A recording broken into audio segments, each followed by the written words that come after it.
설날 아침 8시 10분이었지요. 현관문이 열리자마자 복도에 서 있던 28명이 동시에 굳어버렸습니다.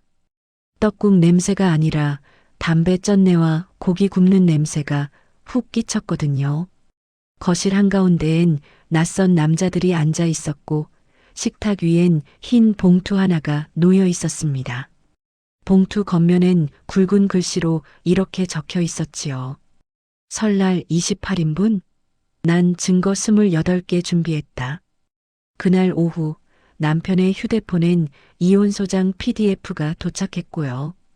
다음 날 남편의 회사 감사팀이 들이닥쳤습니다. 그리고 그 가족이 가족이잖아라고 외치던 입으로 한 번만 봐달라고 매달리기까지는 딱 48시간이면 충분했어요.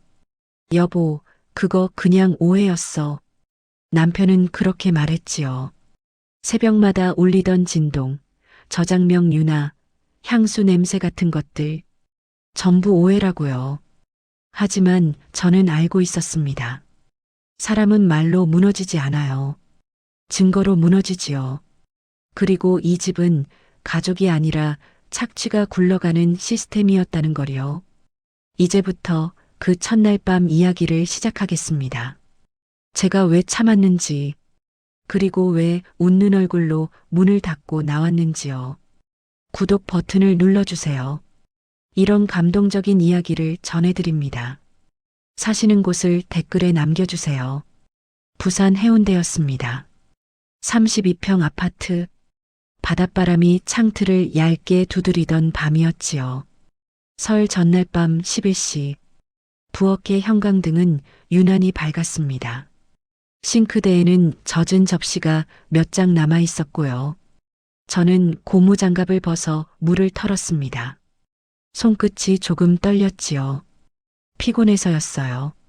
전화가 울렸습니다. 화면에 뜬 이름은 어머니. 저는 숨을 한번 고르고 받았습니다. 서윤아, 내일 아침 8시에 불 켜놓고 있어. 목소리는 높고 빠르지요. 늘 그랬습니다.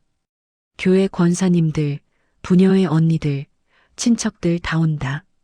잠깐 숨을 고르는 듯 하더니 당당하게 말했어요. 총 28명이야. 저는 말끝을 삼켰습니다. 28이라는 숫자가 부엌 바닥으로 떨어지는 느낌이었지요. 어머니, 그 인원은 집도 좁고 저 혼자서는 수화기 너머로 기분이 꺾이는 소리가 들렸습니다. 혼자서 뭐? 며느리가 손 빠르잖아. 그리고 바로 이어졌지요. 요즘 며느리들 돈으로 다 때우더라. 정성도 모르고. 저는 입술을 다물었습니다. 정성이라는 단어가 칼처럼 날아올 때가 있거든요. 어머니, 사람을 조금 부르거나 음식은 돈 아까워? 한 음절이 더 차가워졌습니다. 너 우리 집 며느리야. 내 체면이야. 알지? 뚝. 통화가 끊겼습니다. 부엌은 조용했습니다. 냉장고 모터 소리만 낮게 웅웅거렸지요. 저는 물컵을 들어 한 모금 마셨습니다. 물이 목으로 내려가는데도 속은 전혀 식지 않았어요. 그때 현관문 소리가 났습니다. 남편 정도연이 들어왔습니다. 구두를 대충 벗고 소파에 몸을 던졌지요. 셔츠 단추는 2개 풀려 있었고 목 근처에서 달큰한 향수 냄새가 스쳤습니다. 저는 모른 척 했습니다. 모른 척 하는 게 제가 살아남는 방식이었거든요. 엄마 전화 왔지? 남편이 리모컨을 찾으며 말했습니다. 내일 사람 많이 온대? 저는 짧게 대답했어요. 28명이래요. 남편은 웃었습니다. 와, 우리 엄마 인맥 진짜 장난 아니다. 그리고 아무렇지 않게 덧붙였지요. 자기야, 너 요리 좀 하잖아. 엄마 어깨 으쓱하게 해줘. 저는 남편을 바라봤습니다. 눈빛은 가벼웠고 말은 무책임했지요. 당신도 도울 거지요. 제 목소리는 최대한 정중했습니다. 남편이 잠깐 멈칫하더니 벌떡 일어났습니다. 아, 나 내일 새벽에 내려가야 돼. 어디를요? 팀장님이랑 미팅. 급해. 말하면서 그는 방으로 들어가 캐리어를 꺼냈습니다. 트레이닝복, 충전기, 게임기까지. 미팅치고는 준비가 너무 단정했지요. 저는 그 장면을 가만히 봤습니다. 그리고 그때 남편의 휴대폰 화면이 잠깐 켜졌습니다. 진동, 짧은 불빛, 저장명 하나가 스치듯 보였어요. 유나, 남편은 급히 폰을 뒤집어 놓았습니다. 저는 아무 말도 하지 않았지요. 확인하면 제가 더 초라해질 것 같았거든요. 그런데 이상하게도 마음 한구석이 탁 내려앉았습니다. 분노보다 먼저 온 건 각성이었어요. 저는 한서윤입니다. 겉으로는 프리랜서 자막 번역 일을 하지요. 노트북 앞에서 밤을 새우고 마감에 쫓기며 사는 사람처럼 보입니다. 그래야 안전했어요. 누구도 제가 가진 걸 눈치채지 않게요. 결혼 2년 동안 저는 늘 고마워요를 먼저 말했습니다. 죄송해요도 제가 먼저 했지요. 그렇게 하면 덜 부딪힐 줄 알았습니다. 가족이 되려면 제가 더 낮아져야 한다고 믿었거든요. 하지만 그날 밤 저는 알았습니다. 낮아진다고 가족이 되는 게 아니더군요. 낮아지면 밟기 쉬워질 뿐이었어요. 남편은 캐리어 지퍼를 올리며 웃었습니다. 내일 아침에 내가 알아서 잘해. 남자가 부엌에 있으면 보기 안 좋아. 그 말이 끝나자 제 안에서 무언가가 조용히 끊어졌습니다. 저는 싱크대 위에 놓인 행주를 정리했습니다. 그리고 아주 작은 목소리로 말했지요. 알겠어요. 하지만 그 알겠어요는 예전의 알겠어요가 아니었습니다. 이제부터 제가 준비할 건 갈비찜이 아니라 문이 열리는 순간을 위한 설계였거든요. 창밖에서 바람이 한번 크게 불었습니다. 커튼이 흔들리고 부엌의 그림자가 잠깐 길어졌지요. 그 그림자 속에서 저는 처음으로 생각했습니다. 내일 아침 8시 10분 그 문 뒤에서 놀랄 사람은 내가 아니겠구나. 해운대 바다는 밤에도 시끄럽지 않았습니다. 더 시끄러운 건 집 안이었지요. 설 전날 밤이 지나고 새벽으로 넘어가는 시간. 저는 거실 바닥에 앉아 장바구니 목록을 다시 썼습니다. 갈비, 전, 잡채, 탕. 28명이라는 숫자가 자꾸 줄을 넘어 번져 나갔습니다. 눈이 아릿했지만 잠은 오지 않았어요. 도연은 안방에서 캐리어 지퍼를 올리는 소리를 냈습니다. 미팅이라고 했던 그 새벽 미팅. 제 귀에는 도망으로 들렸지요. 그때 그의 휴대폰이 다시 진동했습니다. 짧게 켜졌다 꺼지는 화면. 그 이름, 유나. 내용은 읽히지 않았지만 알 수 있었어요. 사람은 숨길 때 더 자주, 더 급하게 확인하니까요. 저는 숨을 한번 길게 들이마셨습니다. 그리고 부엌으로 갔습니다. 냉장고 문을 열어 재료를 확인했습니다. 이미 사둔 고기는 6만 원짜리 국거리 한 팩분.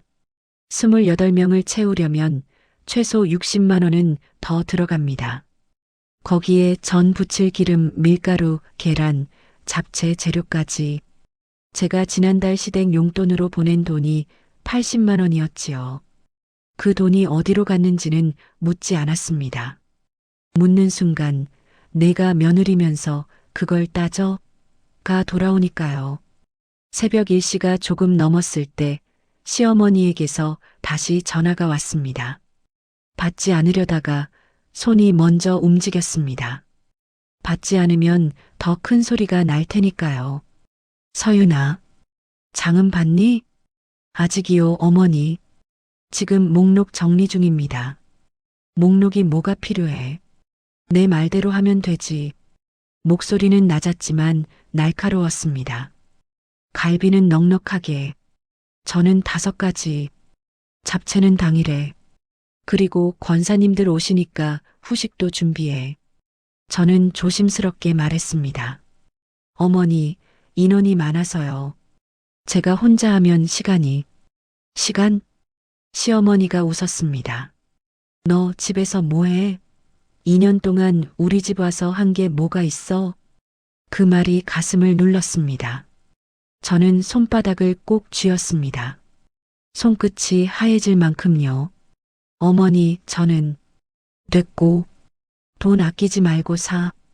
근데 사온 건 티나니까 직접 해야 한다. 사람을 좀 부르면, 사람? 목소리가 갑자기 높아졌습니다. 너 지금 누구 돈으로 사는 줄 알아? 우리 도연이가 밖에서 뼈 빠지게 벌어서. 그 순간 거실에서 도연의 헛기침 소리가 들렸습니다. 저는 입술을 깨물었습니다. 그리고 아주 낮게 말했지요. 알겠습니다. 준비하겠습니다. 시어머니는 만족한 듯 전화를 끊었습니다. 저는 휴대폰을 내려놓고 잠시 서 있었습니다. 부엌 타일이 차가웠습니다. 그 차가움이 발바닥에서 올라와 머리까지 식히는 느낌이었지요. 그때 도연이 거실로 나왔습니다. 후드 집업을 걸친 채 물을 마시며 저를 슬쩍 봤습니다. 엄마 뭐래? 내일 28명 확정이래요. 도연은 어깨를 으쓱했습니다. 그럼 내가 좀 잘해야지. 저는 고개를 들었습니다. 도연 씨, 나 혼자요. 당신 도와줄 거지요. 저도 모르게 존댓말이 나왔습니다. 선을 그을 때 나오는 말이었거든요. 도연이 웃었습니다. 내가 왜냐고요? 난 내일 새벽에 내려가야 돼. 인솔, 알지? 그가 손가락으로 제 얼굴을 가볍게 톡 쳤습니다. 그리고 우리 집에 손님 오는 건 엄마 체면이야. 내가 분위기 망치면 그거 내 책임이야. 그 말이 너무 익숙해서 더 끔찍했습니다. 책임은 늘 제 쪽으로 굴러왔지요. 저는 숨을 고르고 말했습니다. 그럼 장보기 비용이라도 주세요. 갈비만 해도. 도연은 코웃음을 쳤습니다. 돈? 그는 제 앞에서 지갑을 한번 열어보더니 비어있는 카드 몇 장을 보여줬습니다. 나 지금 카드 막혔어. 알잖아. 회사에서 이번 달 성과급도 없고. 그 말 끝에 그의 휴대폰이 또 진동했습니다. 도연은 반사적으로 화면을 확인하더니 바로 뒤집었습니다. 저는 그 손놀림을 놓치지 않았습니다. 너무 빠르고 익숙했거든요. 저는 조용히 물었습니다. 아까 그거 누구예요? 도연의 눈이 아주 잠깐 흔들렸습니다. 뭐가? 휴대폰? 계속 울리던데요. 도연이 입꼬리를 비틀었습니다. 야, 너 지금 나 감시하냐? 목소리가 커졌습니다. 내가 누구랑 연락하든 그게 내가 상관할 일이야? 저는 참았습니다. 늘 하던 것처럼요. 하지만 이번에는 참는 방식이 달랐습니다. 목소리를 낮추고 단어를 고른 뒤 말했지요. 상관할 일이라기보다 내가 지금 이 집에서 뭐 하는 사람인지 궁금해서요. 도연이 코웃음을 치며 소파에 다시 눕습니다. 너, 며느리지. 그리고 아주 가볍게 잔인하게 덧붙였습니다. 그리고 엄마 말 잘 듣는 사람. 그 말이 끝나자 제 안에서 뭔가가 뚝 하고 끊어졌습니다.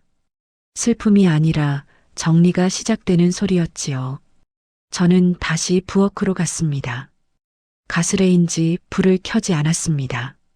대신 서랍을 열어 가계부를 꺼냈습니다. 결혼 이후 2년 동안 제가 낸 돈이 적혀 있었지요. 관리비, 공과금, 장보기, 시댁용돈. 한 달 평균 220만 원. 2년이면 대략 5천만 원입니다. 남편이 벌어다 준다던 말은 숫자 앞에서 너무 얇았습니다. 저는 마지막으로 해결을 시도해 보기로 했습니다. 아침에 출장 뷔페를 알아보려는 마음이었지요. 제가 무너지는 대신 돈으로라도 시간을 사자는 생각. 그게 제가 할 수 있는 현실적인 타협 같았습니다. 하지만 시어머니는 뻔했습니다. 출장 뷔페를 말하는 순간 정성 없다, 며느리 자격 없다, 내체면 망친다. 그 세 단어가 제 얼굴에 던져질 게 보였지요. 그래도 저는 한 번은 부딪혀야 한다고 생각했습니다. 제가 아니면 앞으로도 끝이 없으니까요. 저는 도연에게 다시 말했습니다. 도연 씨, 내일 28명. 난 혼자 못합니다. 당신이 안 도우면 최소한 사람을 부를게요. 도연이 벌떡 일어나 눈을 부릅떴습니다. 야, 너 지금 엄마한테 반항하겠다는 거야? 그가 제 앞까지 다가왔습니다. 목소리가 낮아졌습니다. 낮아진 목소리엔 늘 위협이 섞여 있었지요. 너 착각하지 마. 여긴 우리 집이야. 내가 괜히 사고 치면 내일 친척들 앞에서 내가 어떻게 되는지 알지?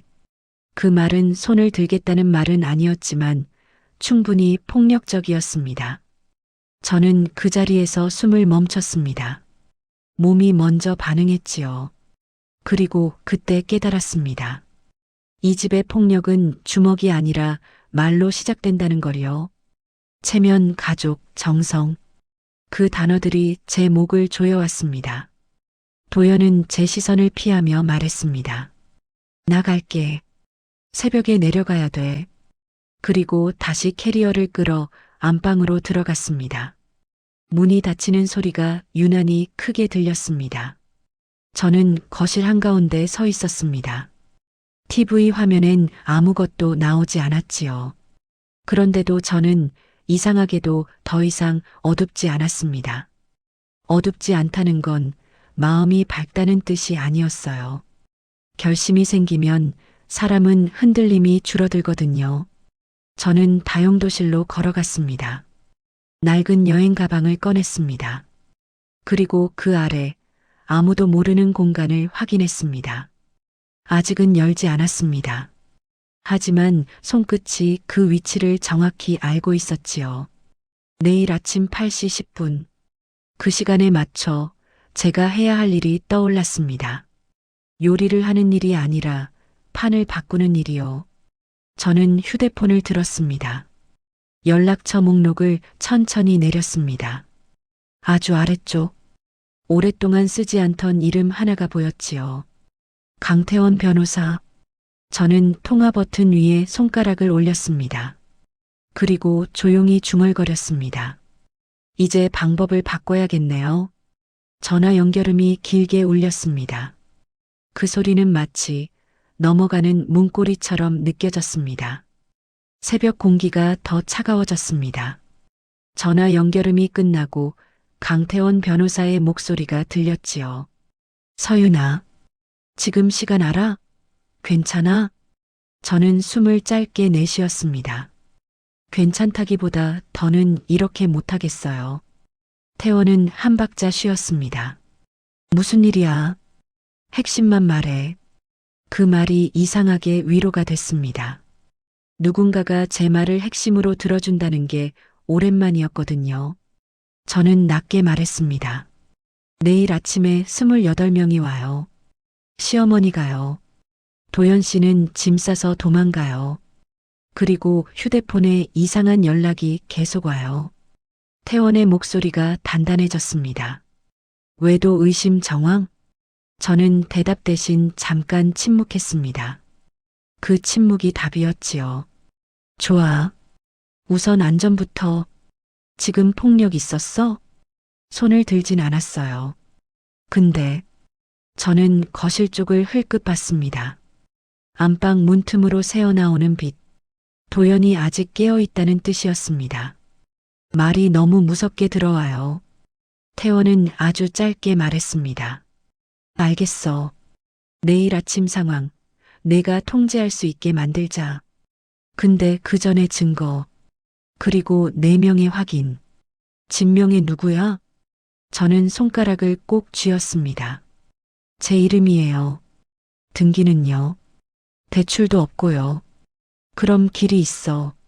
태원의 한마디가 어둠 속에서 켜진 작은 불빛 같았습니다. 통화를 끊고 나서도 한동안 휴대폰을 놓지 못했습니다. 심장이 진정되지 않았지요. 부엌으로 가 물을 끓였습니다. 주전자 소리가 작게 울렸습니다. 저는 컵을 두 손으로 감싸 쥐었습니다. 손바닥이 얼어 있었습니다. 그때 거실에서 도연이 나왔습니다. 트레이닝복으로 갈아입고 캐리어 손잡이를 당기고 있었지요. 그는 저를 보며 마치 아무 일도 없었다는 듯 말했습니다. 나갈게. 새벽에 내려가야 돼. 저는 컵을 내려놓았습니다. 정말 미팅이에요? 도연의 눈이 가늘어졌습니다. 또 시작이네. 너 오늘 왜 이래? 나는 내일 28명 맞이할 사람이에요. 근데 당신은 짐 싸요. 말이 끝나자 제 목소리가 살짝 떨렸습니다. 화가 아니라 허탈이었지요. 도연이 한숨을 내쉬었습니다. 야, 너 내가 도망가는 걸로 보이냐? 그는 가까이 다가왔습니다. 가까워질수록 향수 냄새가 더 났습니다. 달큰하고 낯설고 마음을 더럽히는 냄새였지요. 내가 나가서 사람들 인솔해야 하는 거잖아. 엄마가 그러는데 버스가 새벽에 도착한대. 저는 고개를 천천히 저었습니다. 캐리어에 게임기는 왜 넣었어요? 그 말이 나오자 도연의 표정이 딱 굳었습니다. 너 내 가방 뒤졌어? 목소리가 낮아졌습니다. 낮은 목소리는 늘 협박처럼 들렸지요. 너 선 넘지 마. 진짜. 도연은 제 앞에서 휴대폰을 들었다가 다시 뒤집었습니다. 그 순간 진동이 울렸습니다. 짧은 빛. 저는 이번엔 고개를 돌리지 않았습니다. 그를 똑바로 봤지요. 유나 그 사람 누구예요? 도연이 비웃었습니다. 진짜 피곤하게 산다. 그는 손으로 제 어깨를 가볍게 밀어냈습니다. 세게는 아니었습니다. 그런데 그 가벼움이 더 모욕적이었지요. 내가 뭘 할 수 있는데? 라는 뜻 같았습니다. 비켜. 나가야 돼. 저는 한 발 물러섰습니다. 그리고 조용히 말했습니다. 나도 그럼 내일 나도 내가 할 수 있는 걸 할게요. 도연은 웃었습니다. 할 수 있는 거? 너는 할 수 있는 게 없어. 엄마 말 잘 듣고 손님상 차리고 민폐만 안 끼치면 돼. 그 말이 끝나자 저는 더 이상 대꾸하지 않았습니다. 말은 이미 의미가 없다는 걸 알았거든요. 도연은 현관 쪽으로 캐리어를 끌었습니다. 바퀴가 바닥을 긁는 소리가 밤을 갈랐습니다. 현관문이 닫혔습니다. 순간 집안이 너무 조용해졌지요. 저는 그 조용함을 견딜 수 없어서 TV를 켰습니다. 하지만 화면은 눈에 들어오지 않았습니다. 자막이 흐르고 사람들은 웃고 떠들었지만 제 몸은 굳어 있었어요. 저는 다시 부엌으로 갔습니다. 마트 앱을 열었습니다. 갈비 UKG, 계란 3판, 동태전 재료, 잡채용 당면. 장바구니 금액이 순식간에 올라갔습니다. 62만 4천 원. 배송 시간은 내일 오전. 설날 물량 폭주라는 빨간 글씨가 떠 있었지요. 저는 손가락을 멈췄습니다. 결국 내일 아침까지 재료가 안 올 수도 있다는 뜻이었습니다. 출장 뷔페를 검색했습니다. 설날 당일 예약 마감. 최소 30인부터 당일 취소 불가. 전화번호를 눌러도 연결이 안 됐습니다. 현실은 늘 이렇게 마지막 순간에 사람을 조롱하지요. 저는 냉장고를 다시 열었습니다. 텅 비어 있지는 않았지만 28명을 담기에는 너무 작았습니다. 김치 한 통, 국거리 고기 한 팩, 계란 몇 개, 파 한 단. 그걸 보고 있자니 웃음이 나올 것 같았습니다. 그 웃음은 행복이 아니라 터지기 직전의 울음이었지요. 그때 휴대폰이 울렸습니다. 시어머니 단체 카톡방. 사진이 올라왔습니다. 꽃무늬 한복을 입은 시어머니가 사람들 사이에서 웃고 있었습니다. 문구가 붙어 있었지요. 내일 우리 며느리표 설날 밥상 기대하세요. 저는 화면을 오래 봤습니다. 기대. 그 단어가 목을 눌렀습니다. 저는 소파에 앉았습니다. 그리고 처음으로 생각했습니다. 내일 아침 재료가 없어도, 시간이 없어도 그들은 내 탓을 할 거야. 그리고 도연은 옆에서 웃으며 말하겠지. 내가 뭘 했어. 내가 분위기 망쳤잖아.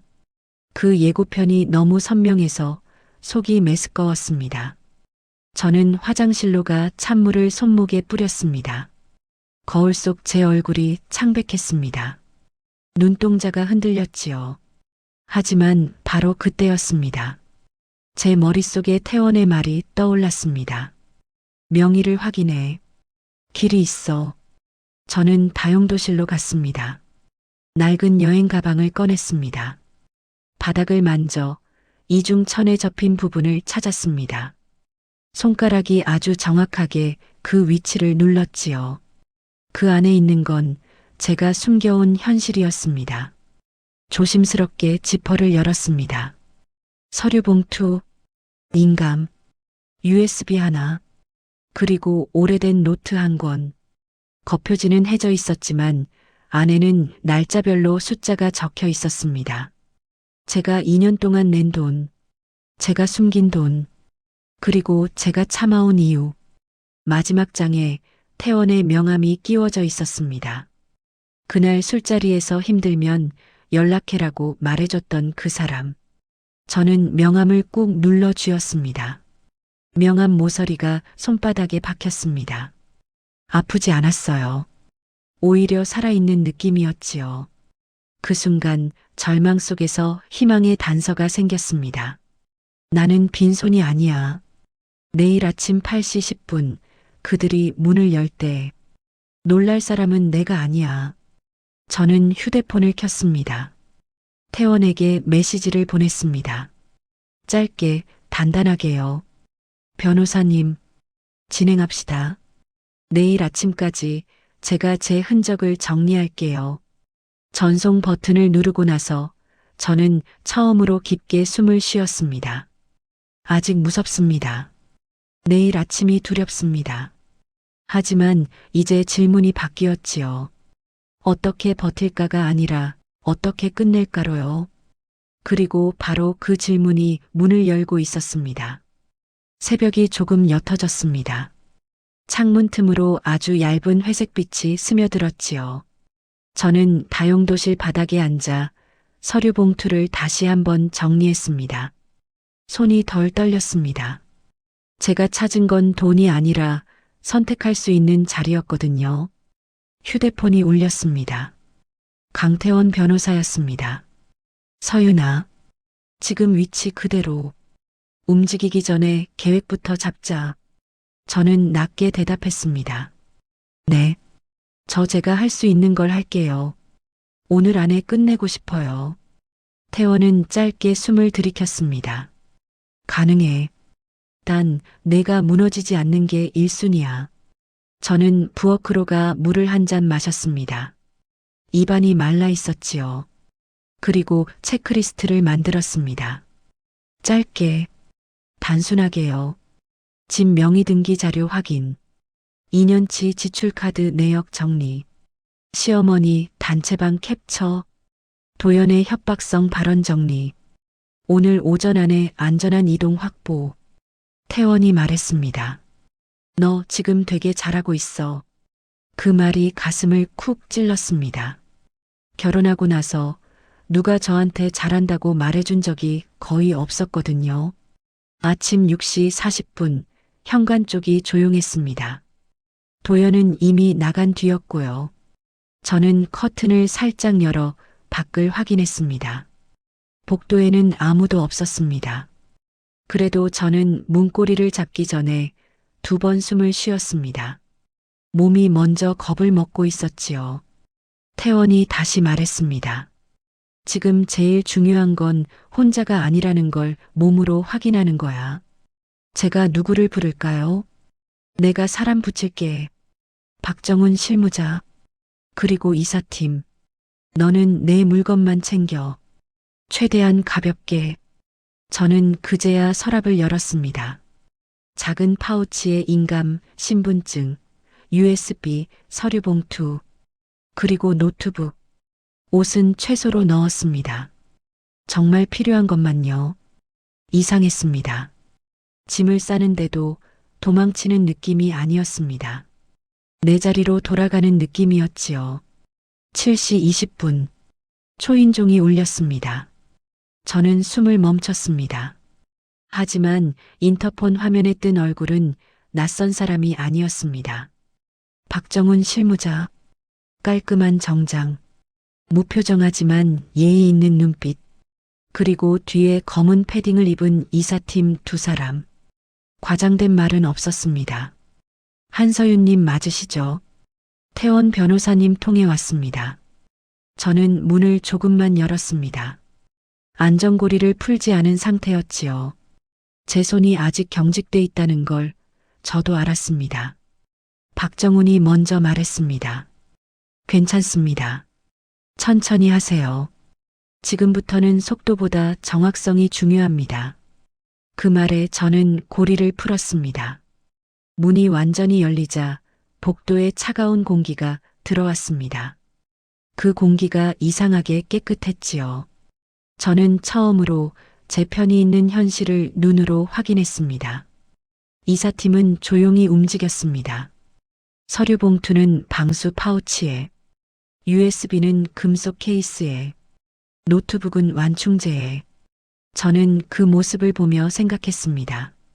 내 인생도 이렇게 포장됐으면 덜 깨졌을까? 하지만 지나간 시간을 다시 접을 순 없지요. 대신 오늘부터는 깨지지 않게 들고 가면 됩니다. 태원에게서 메시지가 왔습니다. 서윤아, 너희 시댁 단체방 캡처 받았어. 내일 며느리표 밥상 기대 문구 강요 정황으로 충분해. 저는 짧게 답했습니다. 감사합니다. 말이 진심으로 나왔습니다. 감사는 약해 보이는 말이 아니라 누군가의 손을 잡는 말이더군요. 오전 9시, 태원이 영상통화를 걸어왔습니다. 화면 속 태원은 정장을 입고 있었습니다. 책상 위에는 서류가 가지런히 놓여 있었지요. 서윤아, 마지막으로 확인할게. 태원은 하나씩 짚었습니다. 내가 원하는 건 복수가 아니라 정상적인 삶이 맞지? 저는 바로 대답했습니다. 네. 그게 제 목표예요. 좋아. 그러면 방식도 그 목표에 맞춰간다. 소라는 최소, 법적 절차는 최대, 감정 소모는 제로. 그 말이 마음을 편하게 만들었습니다. 저는 그동안 감정으로만 버텼습니다. 하지만 이제는 구조로 움직일 수 있었습니다. 태원은 이어 말했습니다. 재산 정리는 이렇게 가자. 내 이름으로 된 것들, 내가 지킨다. 공동생활비로 너만 낸 금액은 2년치 약 5천만 원으로 산정해 청구 가능해. 저는 숫자를 듣는 순간 눈이 잠깐 뜨거워졌습니다. 그 돈이 아까워서가 아니었습니다. 내가 헛되게 살지 않았다는 증거 같았거든요. 저는 조용히 물었습니다. 제가 너무 늦은 건 아니겠지요. 태원이 고개를 저었습니다. 늦지 않아. 내가 오늘 선택한 순간부터 시작이야. 그때 이사팀이 마지막 박스를 닫았습니다. 박스는 크지 않았습니다. 제 인생이 그렇게 무거운 짐만은 아니라는 뜻 같았지요. 박정훈이 말했습니다. 차량 준비됐습니다. 이동하시죠. 저는 현관을 한번 돌아봤습니다. 부엌, 소파, 식탁, 제가 2년 동안 가족이 되려고 애쓴 자리. 그런데도 그 공간은 저를 가족으로 만들지 못했습니다. 저는 손잡이를 잡고 문을 닫았습니다. 쾅 하는 소리가 아니라 조용한 딸깍이었어요. 딸깍. 그 소리가 마음속에서도 똑같이 났습니다. 무언가가 잠긴 게 아니라 풀린 소리였지요. 엘리베이터 안에서 저는 태원에게 다시 통화했습니다. 변호사님, 응, 저 고맙습니다. 제가 지금까지 참은 게 바보 같아서요. 태원이 잠깐 웃었습니다. 바보 아니야. 너는 버틴 거고 이제는 바꾸는 거야. 그 짧은 말이 제 어깨를 펴주었습니다. 차가 움직였습니다. 해운대 바다가 창밖으로 스쳐 지나갔습니다. 늘 익숙한 풍경이었는데 오늘은 다르게 보였지요. 바다가 멀어지는 게 아니라 제가 넓어지는 느낌이었습니다. 그리고 휴대폰에 알림이 하나 뜹니다. 시어머니 단체방에서 또 메시지가 왔지요. 내일 아침 8시 다들 늦지 말고 며느리가 준비한다. 저는 화면을 오래 보지 않았습니다. 대신 태원에게 짧게 보냈습니다. 내일 그 문이 열릴 때까지 계획대로 갑니다. 태원의 답장은 짧았습니다. 그래. 내일은 내가 무너지지 않는다. 그리고 그들이 처음으로 현실을 본다. 차 안에서 저는 손을 무릎 위에 올려두었습니다. 손이 이제 거의 떨리지 않았습니다. 눈물이 나려다가 이상하게 웃음이 났습니다. 큰 소리의 웃음이 아니라 아주 작은 숨웃음이었지요. 내일 아침 8시 10분. 그 시간은 이제 공포가 아니었습니다. 확실한 전환점이었습니다. 저는 창밖을 보며 속으로 말했습니다. 나는 가족을 잃는 게 아니다. 나를 잃는 걸 이제 그만두는 거다. 그리고 그 다짐은 결말을 향한 기대감으로 바뀌었습니다.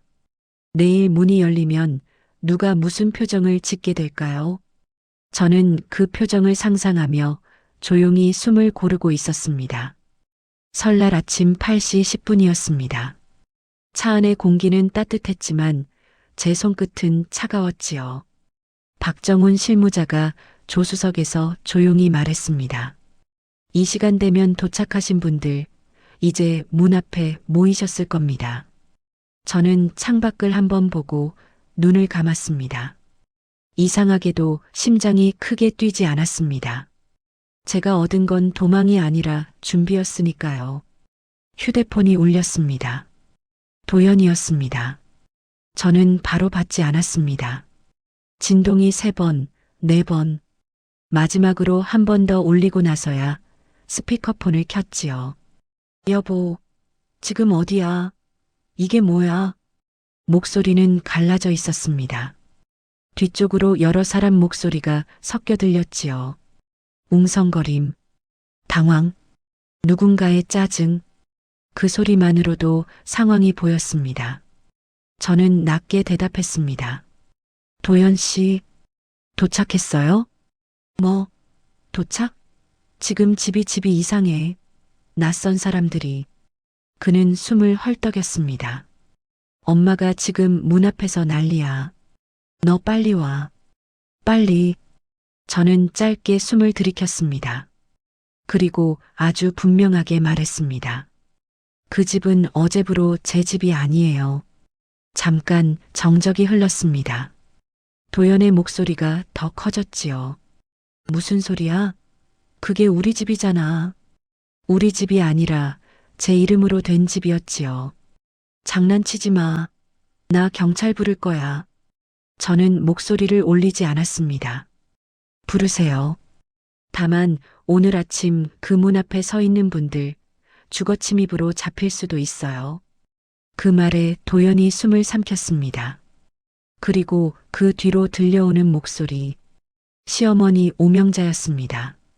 서윤아, 너 이게 무슨 짓이야? 문 열어. 당장. 목소리가 찢어지듯 높았습니다. 하지만 저는 그 소리에 예전처럼 움츠러들지 않았습니다. 어머니, 제가 처음으로 또렷하게 불렀지요. 저는 지금 더 이상 그 집 며느리가 아닙니다. 뭐, 며느리가 아니면 뭐가 돼? 시어머니가 소리쳤습니다. 내가 감히 설날에 사람들 다 불러놨는데 저는 짧게 말했습니다. 그러니까요. 그게 제가 2년 동안 견딘 방식이었어요. 어머니 체면을 위해 제가 몸과 돈을 내는 방식. 도연이 끼어들었습니다. 여보, 지금 그럴 때가 아니야. 일단 와서. 그 말 끝에 저는 조용히 웃었습니다. 큰 웃음이 아니라 숨이 새는 정도였지요. 도연 씨, 나는 당신이 나한테 가족이라고 말할 때마다 사실은 입 다물고 하라는 뜻으로 들렸어요. 그때 태원의 메시지가 떴습니다. 지금부터 통화 녹음 유지, 감정 반응 최소. 저는 짧게 답했습니다. 네. 저는 다시 통화로 돌아와 말했습니다. 도연 씨, 어머니, 현관 앞 식탁 위 봉투 보셨지요? 봉투? 도연이 다급하게 물었습니다. 그 안에 절차가 들어 있어요. 이혼 소장, 접근 금지 신청, 그리고 제가 낸 생활비 정리. 시어머니가 비명을 질렀습니다. 이혼? 너 미쳤니? 내가 어디 감히. 저는 그 말에 흔들리지 않았습니다. 대신 과거가 떠올랐지요. 전 부치느라 손목이 저릴 때, 잡채 당면이 불었다고 구박받을 때, 제가 쓰러질 듯해도 며느리니까라는 말로 다시 서야 했던 날들. 어머니, 제가 차분하게 말했습니다. 저 미친 게 아니라 깨어난 거예요. 도연의 목소리가 낮아졌습니다. 서윤아, 우리 잘해보면 안 돼? 그 순간 저는 마음속에서 어떤 장면이 스쳤습니다. 도연의 휴대폰 화면에 뜨던 유나, 향수 냄새, 캐리어 속 게임기, 그리고 제 앞에서 한 번도 미안하다는 말을 하지 않던 얼굴. 저는 단호하게 말했습니다. 잘해보자는 말, 그동안 왜 한 번도 없었을까요? 도연이 말을 잃었습니다. 시어머니는 갑자기 목소리를 바꿨습니다. 정말 빠르지요. 돈 냄새를 맡는 순간 사람의 표정이 바뀌는 속도는요. 서윤아 아가, 그럼 우리가 뭐가 잘못됐니? 너 힘들었지? 어머니가 몰랐네. 저는 그 말이 사과가 아니라 계산이라는 걸 알았습니다. 그래서 더 조용히, 더 정확하게 말했지요. 어머니, 사과는 늦을 수도 있어요. 하지만 제가 다시 그 안으로 들어갈 수는 없어요. 그때 뒤쪽 소음이 커졌습니다. 누군가 문 앞에서 고성을 지르는 소리, 그리고 또 다른 남자의 목소리. 새 집주인 쪽 사람이겠지요. 상황은 이미 돌아가기 어려운 강을 건넜습니다. 도연이 거의 울먹였습니다. 서윤아, 나갈 데가 없어. 저는 그 말을 듣고 잠깐 마음이 흔들렸습니다. 사람은 잔인해지고 싶어서 잔인해지는 게 아니니까요. 하지만 바로 떠올랐지요. 제가 갈 데가 없다고 느꼈던 밤들. 저는 집에 있었는데도 늘 남의 집 같았어요. 도연 씨, 저는 힘을 빼고 말했습니다. 갈 데가 없는 건 나도 똑같았어요. 근데 나는 그걸 2년 동안 혼자 견뎠지요. 짧은 침묵. 그 침묵 속에서 저는 한 가지를 더했습니다. 태원에게 보내는 메시지. 지금부터는 절차대로. 태원의 답장은 짧았습니다. 확인. 오늘 오전 접수 준비. 저는 통화로 돌아와 마지막 말을 남겼습니다. 서류는 연휴 끝나자마자 진행됩니다. 오늘은 더 연락하지 마세요. 서윤아, 도연이 소리쳤습니다. 여보, 나 진짜. 저는 아주 낮게 말했습니다. 미안해요. 이건 복수가 아니라 정리예요. 그리고 통화를 끊었습니다. 차 안이 조용해졌습니다. 제 호흡만 들렸지요. 박정훈이 조용히 물었습니다. 괜찮으십니까? 저는 고개를 끄덕였습니다. 괜찮다는 말이 처음으로 거짓말이 아니었어요. 서울에 도착했을 때는 오후였습니다. 태원 사무실에서 서류를 확인했습니다. 제 지출 내역 2년치 약 5천만 원. 시어머니 단체방 캡처. 도연의 협박성 발언 녹음. 하나씩 정리된 파일들은 제가 흘린 시간의 증거였습니다. 그리고 그 증거는 저를 보호해줄 울타리였지요. 며칠 뒤 도연 회사 감사팀이 움직였습니다. 접대비 과다, 허위 정산, 카드 사용 내역. 그동안 가장인 척 쌓아 올린 체면은 숫자 앞에서 무너졌습니다. 시누이 정수빈은 제 물건을 중고로 팔려다가 발각됐고요. 시어머니는 동네에서도 교회에서도 말이 달라졌습니다. 그 집 며느리 착하다가 그 집 며느리 착취했다로 바뀌는 데는 오래 걸리지 않았지요. 권선징악은 꼭 큰 폭발로 오지 않습니다. 현실에서는 사람들이 등을 돌리는 속도로 오기도 합니다. 그리고 저는 어느 저녁 테라스에 섰습니다. 따뜻한 차 한 잔. 창밖엔 불빛이 반짝였지요. 태원이 옆에서 말했습니다. 서윤아, 이제 진짜 시작이다. 저는 고개를 끄덕였습니다. 네. 근데요. 제가 잠깐 숨을 고르고 말했지요. 저 누군가의 며느리로 살 때보다 지금이 더 가족 같아요. 태원이 웃었습니다. 그게 정상이지. 저는 과거를 떠올렸습니다. 부엌에서 혼자 전을 뒤집던 밤. 정성이라는 말에 눌려 숨이 막히던 순간들. 그때의 저는 사랑을 증명하려고 스스로를 깎아냈지요. 하지만 이제는 압니다. 사랑은 누군가를 밟고 세우는 체면이 아니라 서로를 사람으로 대하는 존중이라는 걸요. 마지막으로 저는 휴대폰 메모장에 한 줄을 적었습니다. 짧게요. 나는 가족을 잃은 게 아니다. 나를 되찾은 것이다. 그리고 화면을 끄며 조용히 중얼거렸습니다. 고생했어요, 서윤아.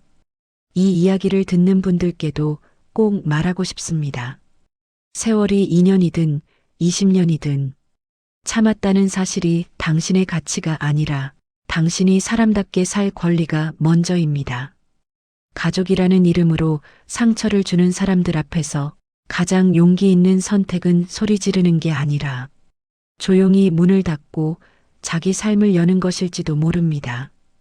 오늘도 평안하십시오. 그리고 부디 당신을 아껴주는 사람 곁에 계시길 바랍니다.